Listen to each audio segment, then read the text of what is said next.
napaliwanag ba ninyo, Executive Director Alcantara? Kasi parang ang bilis-bilis lang naman ninyo dun sa eroplano. Ang nakita naming final warrant, 15 pages po. Ganun lang kabilis na nabasa Tama po yan, kaagad? 15 pages po. Pero i-present po namin kay President Duterte na nasa Nabasa niya lahat, 250. 15 pages? Ang bilis-bilis lang lumabas eh. Oh, hindi po niya nabasa yan. Hindi niya nabasa. Hindi niya. So, bakit Doon po namin present sa kanya kaya nga, pero ba't hindi niyo pinagbigyan na basahin? Yung- Kasi karapatan talaga ng akusado at ng arestado yan, di ba? At that point in time, ang may kopya po ng warrant ay si General Alex Monteagudo. Nagbabapiring po sa telepono niya. Matagal pong mabuo dahil Siyempre, nasa airport. Oo, kaya Tapos nasa loob kaya ng nga po. aeroplano. Kaya So, nga sa po madaling sabi, Kaya nga po nag-print kami ng hard copy. So pagdating po sa 250, doon na binigay sa kanila yung warrant. Madam Chair, just on the warrant. yes, Senator Cayetano, please go ahead. Just one insight on the warrant and just to bolster my point kanina na bakit mas maganda na or bakit essential for me my local court, no? If you look at paragraph 12, before you look at it, can anyone in the room here tell me, I know the former president was accused of extrajudicial killing, of crimes against humanity. Pag sinabi yung torture, pwede kasing bago mo patayin, di ba? Pwedeng emotional torture, pwede mong gulpihin torture. So, included na yan. But does anyone here, can anyone tell me here that during his 6 years and before that, he was accused of ordering or himself raping people? Di ba? I do remember malaking issue about his statements about a missionary who was raped and inexplain niya yon na frustrated, galit siya. But is anyone here accusing the former president of raping or ordering the rape? Parang wala naman, di ba? Okay. If you look at, dahil walang, just for the record, Madam Chair, dahil wala naman nagtaas ng kamay or nagsabi, paragraph 12, the chamber notes that the prosecution alleges, let me say it again, ha? The chamber notes that the prosecution alleges that some acts amounting to crimes against humanity of torture and rape under Article 7, subparagraphs 1 ba yan, F, 71, G of the statute were committed as a widespread and systematic attack against the civilian population. Ulitin ko the chamber notes that the prosecution alleges. So the prosecution in the ICC alleges that some acts amounting to crimes against humanity of torture and rape were committed as a widespread and systematic attack. For me, it's the first time I read that someone was accusing the president, the former government. But if you look at the last page of the warrant, or second to the last page, page 14, no? Issues a warrant of arrest. So, for these reasons, the chamber hereby issues a warrant of arrest for Rodrigo Roa Duterte, born on 28 March 1945, for his alleged criminal responsibility pursuant to Article 25, Paragraph 3, Paragraph A of Statute for the Crime Against Humanity of Murder, pursuant to Article 7(1)A, wala yung G na rape, committed in the Republic of Philippines during the relevant period as set forth in this warrant of arrest. So I just want to make this point, Madam Chair. So kung sa akin nangyari to, pupunta ako sa Philippine Court at sasabihin ko sa Philippine Court, sir, makita mo naman, sa Marites at Chismis kinuha ng prosecutor ng ICC. Padadala mo ako doon, pinakamaikse, 4 to 6 years yung hearing, deprived of liberty. Yung prosecutor mismo nag-allege ng rape. The harshest critics of President Duterte accuse him of being insensitive to women, saying misogynist, masama yung etc. And I won't defend him there. It's on the record, di ba? And also accused him of being insensitive to a foreign national who was a missionary here who was raped. But I haven't heard na inaccuse siya ng rape or ordering rape. Ang alam ko nga, galit na galit siya pag ministreat yung mga kababaihan. So, dun pa lang, questioning ko to before a Philippine judge. Kasi, kawawa naman ako pag nandun. So that's my point. So, the second point I just want to make kay SOJ is, I personally will respect its sub judice because this case in the Supreme Court is so important. But just for the record, nag-rule na rin, kung hindi ako nagkakamali, nag-rule din ang Supreme Court dyan na we cannot stop the hearing or we can continue kahit na sub judice. But he's not asking naman to stop the hearing. He's just saying, can we be sensitive to that? Because they're going to have to put their position on paper and present it before the Supreme Court. So, mamaya, Madam Chair, more factual na lang yung mga tanong ko rather than issues para yung facts naman, SOJ is not naman under dispute, di ba? And will help us pa nga sa doon. But this is just an example. And I just read this morning, pero nagulat lang ako doon na yung prosecutor pala may ganun allegation, no? Oo. Kaya nga nagkagulantaan. Palibasa, nakita natin yung warrant much later. Did any one of you, General Marbil, General Torre, meron ba kayong hawak na ICC warrant of arrest at the time of his arrest? Parang electronic copy lang, tapos pinakopya muna, tapos binigay na pagdating doon. Bakit ganun? Samantalang March 10 pa lang nagmo-mobilize na ng libu-libong pulis. Pagkatapos alam na natin na magkakaganito dahil nabalitaan na nga sa Hong Kong. Kung ganun, bakit walang warrant doon sa mismong pag-aresto? Electronic copy lamang at nagpa-imprenta pa. Ba't nagkaganon? May I differ on the wisdom of the SOJ to explain on the legality of the electronic copy of the warrant, ma'am? Hindi naman tinatanong yung legality. Okay lang yun. Ang tinatanong ko, bakit parang unprepared kayo samantalang prepared na si General Marbil? Madam Chair, I just want to make clear na ang kabaho po ng police is really to assist po yung PCTC natin. Yun po yung and what we have is tama po yung sinasabing order ng diffusion. So ito po yung nangyari. We rely po dun sa PCTC, dun sa lahat ng mga documents that they did nagagamitin po dun sa effect ng arrest. Ito po yung ginawa po ng again, uulitin ko. Dapat yung PCTC nagdala ng warrant. Ba't nga ba kayo walang warrant? It was stated, ipapadala po through diplomatic channels Naka-state po yun So, dapat diplomatic channel. Nangyari ba yon? Kung diplomatic channel yung DFA, ano ba nangyari sa warrant na yan? Sa dinami-dami ng handa ninyo, sa libo-libong pulis at sundalo na kinalampag, wala bang nag-isip na kinakailangan dalhin yung warrant? Your Honor, if I may, wala po kaming information o wala kaming natanggap at all. Kayo naman sa PCTC, wala rin kayong natanggap? We requested for a copy of the warrant and we got it the next day. The next day being? The warrant that came from the Kaya nga, what the day system. The next day is 12 po. So, hindi rin ninyo na ipakita kay Presidente Duterte?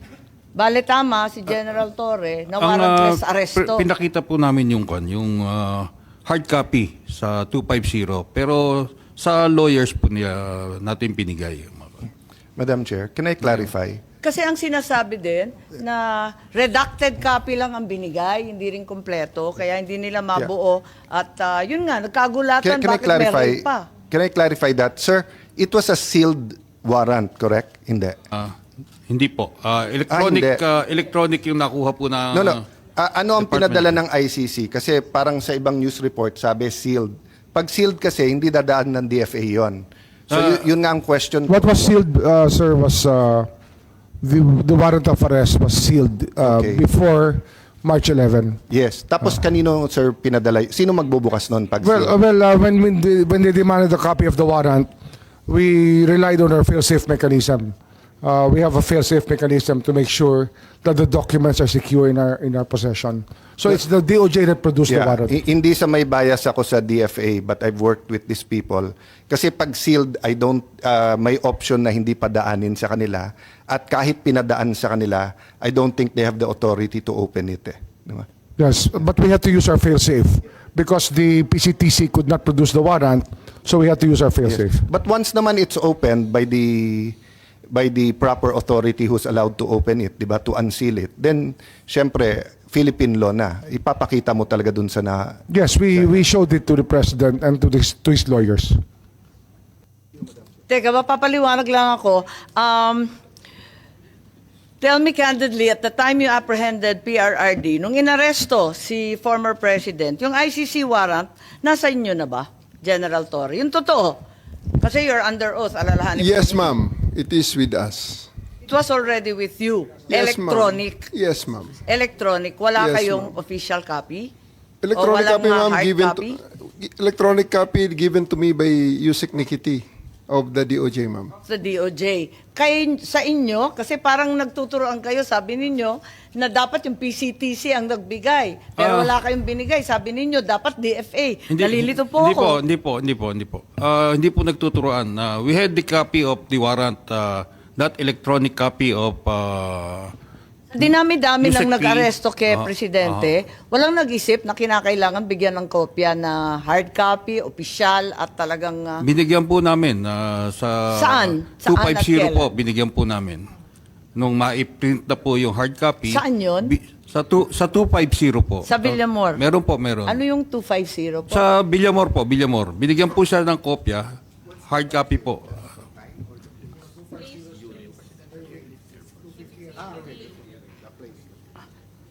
So, nandun. Anong oras? About shortly before 12 po. Around 12, around noon at that time po. Noon. Noon time? Naibigay ng noon time?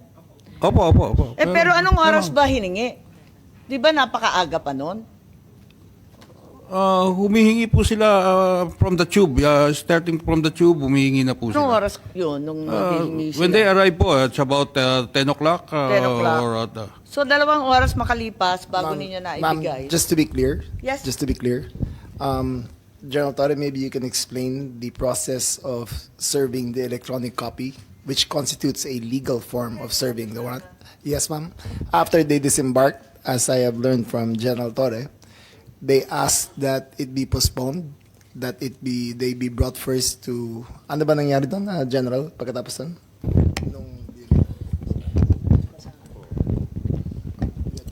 They only disembarked when the electronic copy was produced and given to them. So, kaya sila lumabas. And when they step out of the plane, at the junction of the moving part of the tube, PG Fadulion met them and attempted to read the rights to President Duterte. And all of them said, pwede ba mamaya na yan at pa-diffuse muna natin ang tension. Doon na lang sa 250th Airlift Wing. So we acceded to that request. We arrived at the 250th Airlift Wing. They were given refreshments. They were allowed to refresh. They were allowed to, para generally pababain lang ang tension ng lahat. And then after an hour or two, we returned, and that was the video that you saw when I was reading the rights in the cell phone, which basically it's memorized already. So just a formality. And then they asked, at that juncture, they asked for the written, they want a printed copy. So I went out of the room, stepped out of the room, printed it, and gave it to them. Okay, yung printed copy, may allegation na redacted copy daw to. Hindi daw kumpleto, hindi daw buo. Parang simplified lang or pinaiklian. Tama ba? O buong-buo? Buong-buo yun, ma'am. It was... Ilang pahina? 15 pages. Yung 15 pages na kumakalat ngayon, Yes, yun na ma'am. yun? Yes, So yun ma'am. din ang naibigay doon sa Villamor? Yes, ma'am. That was properly received by Attorney Delgra in assigned So Attorney receiving copy. Delgra. Yes, ma'am. Pero nakita ko sa ating video na iba ang pangyayari tungkol sa abogado. Pwede bang panoorin natin?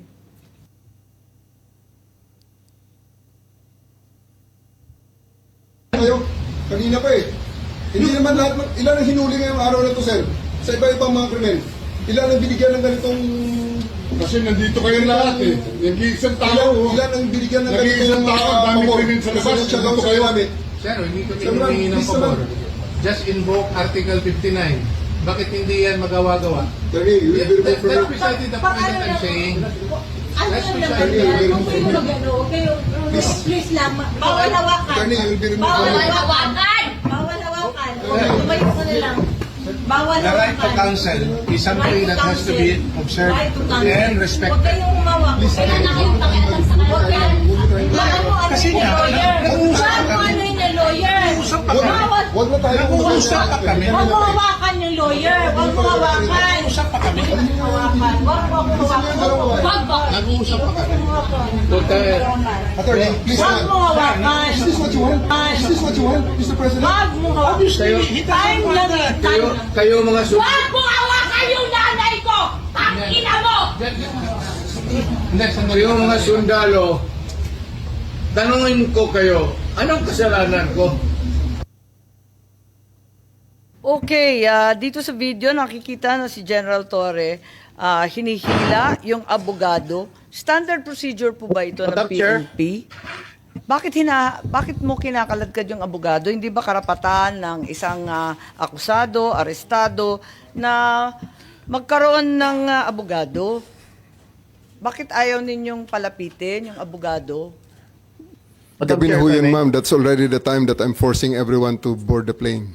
I'm already forcing the former president to board the plane, ma'am. Tapos na yung napakarami ng optics sa kanilang ginawa dyan, ma'am. And Interesting use po of force. You were forcing them.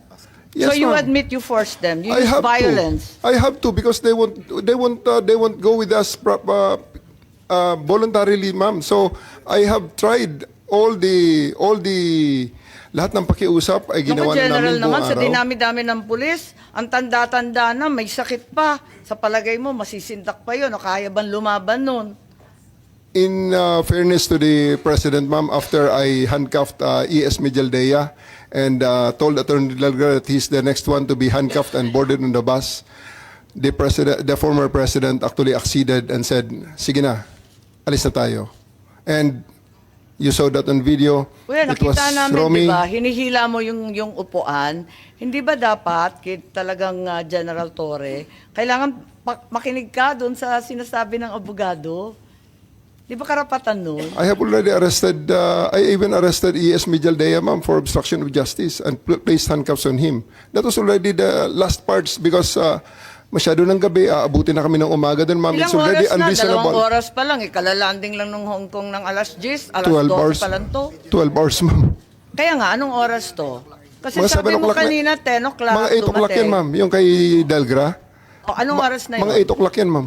Sa umaga na yan? Gabi? 7 o'clock, 8 o'clock ng gabi na yan, ma'am. 8 Si a.m. Delgra. Ay, 8 p.m.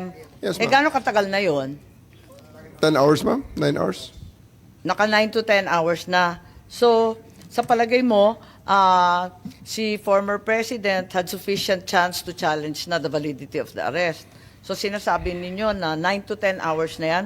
Kasi nakuha niya yung warrant nung alas 12 mahigit. Hating gabi lampas, ano? Tapos, Tanghali, ma'am.